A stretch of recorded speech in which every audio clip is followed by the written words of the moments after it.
I know it's only February, but I can't help it. I have the curriculum research and buying bug that I need to look into it. So I have a couple things figured out that I'm already going to be using for next year. I'm not going to share that today. Today I'm going to be just talking about curriculum that I just am not sure of. There's a couple things I'm considering and would love, if you have any recommendations for something that's worked really well for you, please leave them below. I always check out every single thing you guys recommend, and I know it's helpful for other homeschoolers too who are maybe looking for something similar. We are a Christian homeschool family, so we always do Bible and incorporate that. And I like to have a couple different resources, just kind of gives us a couple things to focus on throughout the year. It breaks it up a little bit. What I'm considering for next year, this is Apologia, What We Believe series. This is book number 3. And I just got it for this, this second half of the school year.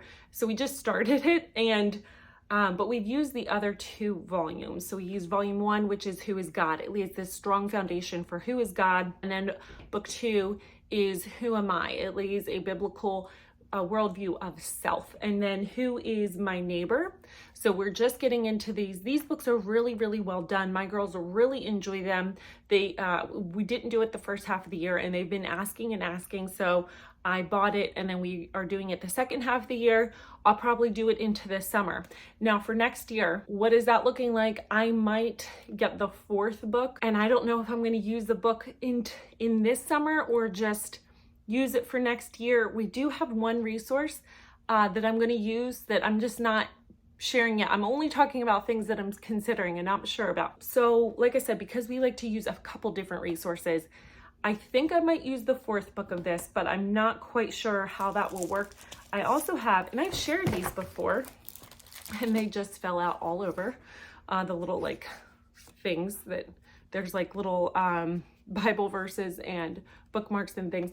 These are from Not Consumed. These are devotionals. These are junior level books, and it's for a specific grade or age range. I can't remember. Not Consumed has different small devotionals, and they have the same devotional. So this one is on contentment, and they have them based on age levels.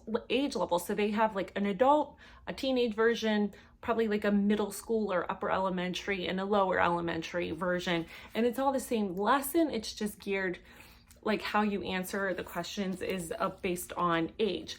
So I started these actually last summer, but we never got too far into them. So I just had them hanging around. And so we have one on obedience, and I shared these before. We just haven't gotten to them yet, and I really want to. So I'm, again, debating if I want to use these in the summer or how I can incorporate them into next year. I'm looking into possibly an apologetics course.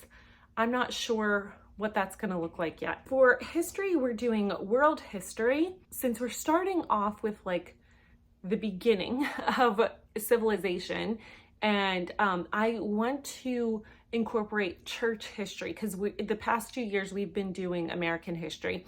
And since we will be studying that era and like up through like the 1500s, like the Reformation era, I wanted to add in not a whole course book, like not a whole curriculum or in-depth study, just a basic overview. My girls are in, they'll be next year in 8th grade, 6th grade, and 4th grade.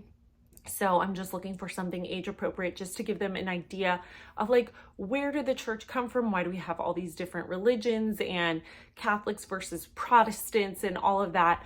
And again, not to get too far deep into it, but like, where did this all come from? How did we go from Jesus to the church that we have today? I plan on doing in a couple years a more in-depth look into it, but for now I'm just looking at just an overview. So I did come across, it's called Journey Through Church History. I'm not sure if you've used that or if you've used another resource that was age appropriate. Please let me know how you liked it, and if you recommend something else. Again, I don't want this to be too cumbersome, just to give us a general overview. Next, we are doing science. Now, we have started with a co-op this year. This is our first year ever doing a co-op. We are doing, each of my girls has their own science class, their own science curriculum. We've Up until now, we've always done science together at home as a group, but they're really enjoying it this year, doing lots of activities and experiments and all that. So they're just going to keep doing the science there at co-op. But I wanted to add like a health component to for my older two and do a course with them. Masterbooks has a course called Living Healthy, and it's supposed to be for like 6th graders. It seems very elementary to me though, like looking at the samples. It's a course book, but it also has activities and things in it as well. It just seems a little bit juvenile because I wanted, again, to do it with my girls who will be in 6th grade and 8th grade, just compared to like the things we've learned before. So I was like, oh, I was disappointed because I really wanted to try that one. It looked good. All that to say, I did look ahead at what my younger daughter, my 4th grader, will be doing for her science for next year at co-op.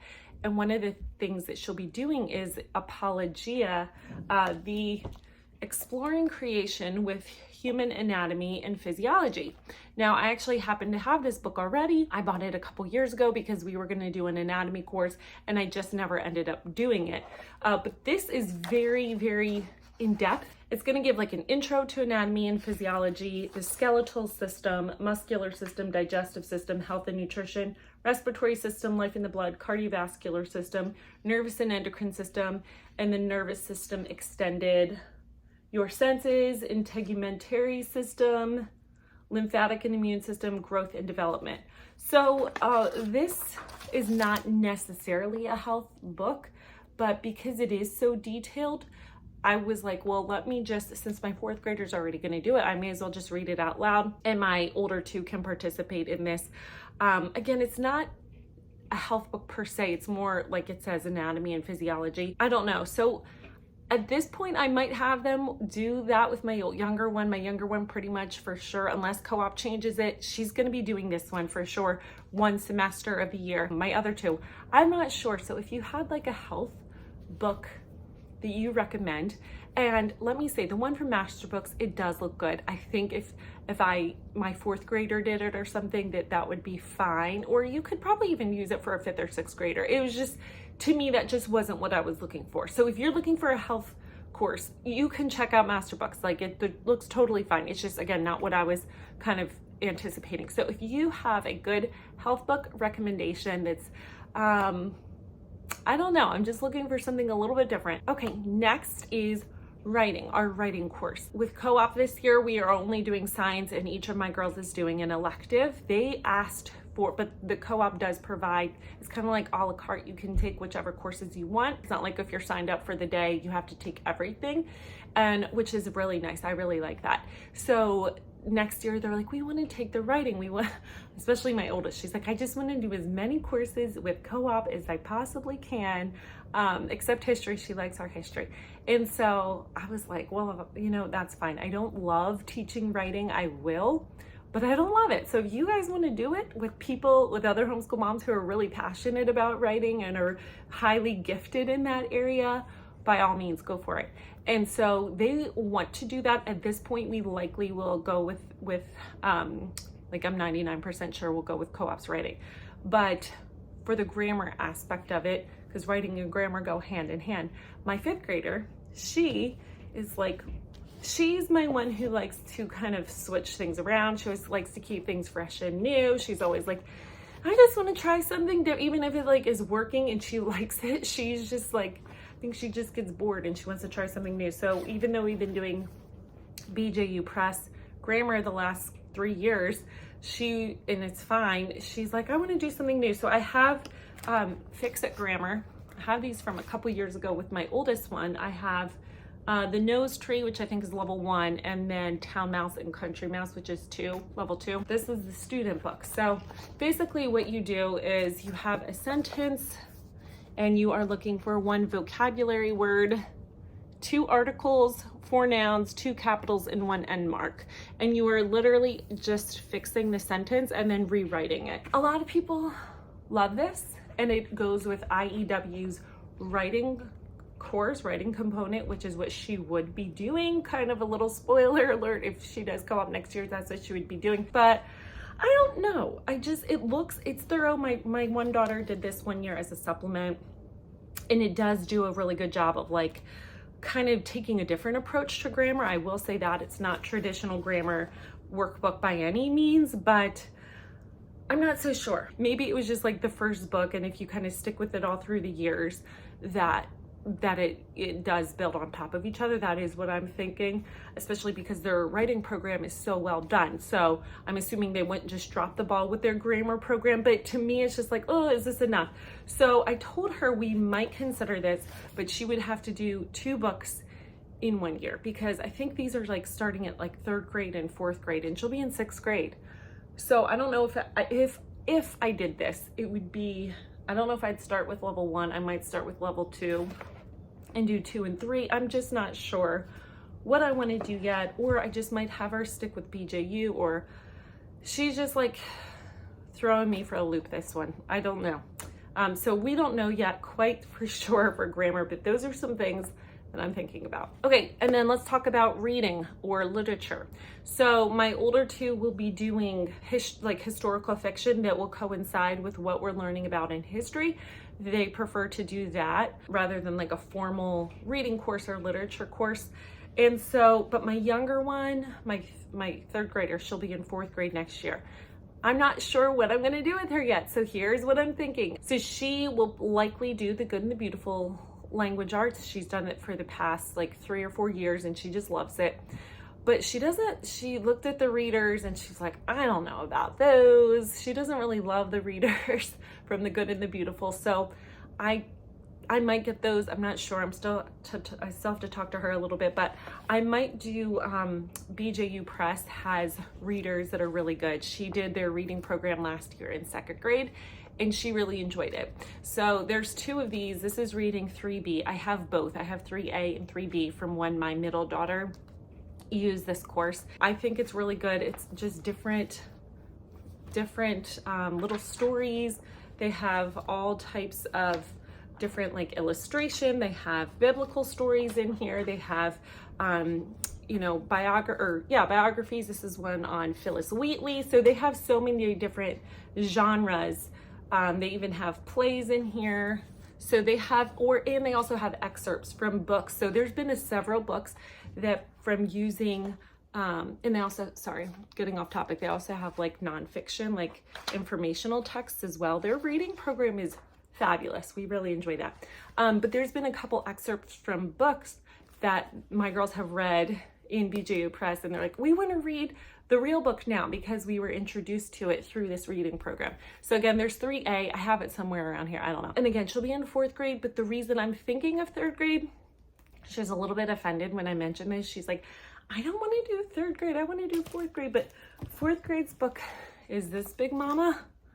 It's like 700 pages. And it's a little intimidating. So my 5th grader is doing it now this year. It was a little overwhelming for her last year in 4th grade, and she picked it up at the end of the year, and she's working on it through this year. And so although my daughter, who's younger, she's not like can't handle this, she probably could. It's just, she's a little bit on the younger side. So I feel like this might be up her alley a little bit more. And then lastly, what I might do for her, if I don't do either of those, I might do assign her historical fiction to just a little bit more on her level. I don't know. That's a lot to kind of keep up with, and it just makes things more simplified if I stick with this, but I don't know yet. My oldest daughter has done Spanish for a couple years now, and she took a break this year because I just didn't really like the course that she was taking. It was online, and it just didn't really align with our belief system and values and things like that. Co-op unfortunately didn't offer it for her age this year, but I think she might look into it for next year, so that will be exciting. We still have to figure that one out, but if so, she would be doing Spanish with co-op. But if not, I might just do like an online Spanish course with her because she's in 8th grade. So she could do Spanish 1, Spanish 2, and Spanish 3, and that could start to count towards her high school. I can't believe I'm talking about this. Like, I told this to my husband the other day. I'm like, how are we talking about high school credits for our little baby girl who was just born like 6 weeks ago, and now she's already in high school? And he was not as emotional about it as I was, but he was just like, all right, you know, it's kind of cool as a cucumber. But I was a little bit breaking down inside. Anyway, that's neither here nor there. So I'm not sure what we're gonna do quite yet, because I feel like Spanish might be a little bit dry and boring, but I don't know. I've heard really good things about BJU Press, their online Spanish course that they have done. They do things really well. Their online courses are really well done. So I'm not quite sure what we're gonna do with that yet. So I'll have to look into that, but considering those two things, because she does want to pick back up with her Spanish. Next is spelling. Now my middle daughter loves spelling. She's in 5th grade, but she's doing the BJU Press spelling course this year, level 6, but it doesn't go beyond level 6. So she either has to just be done with spelling and work on something else, or go to a higher level spelling. So a couple ones, she was looking at Spelling Power, which it's like a totally different curriculum that you've ever seen.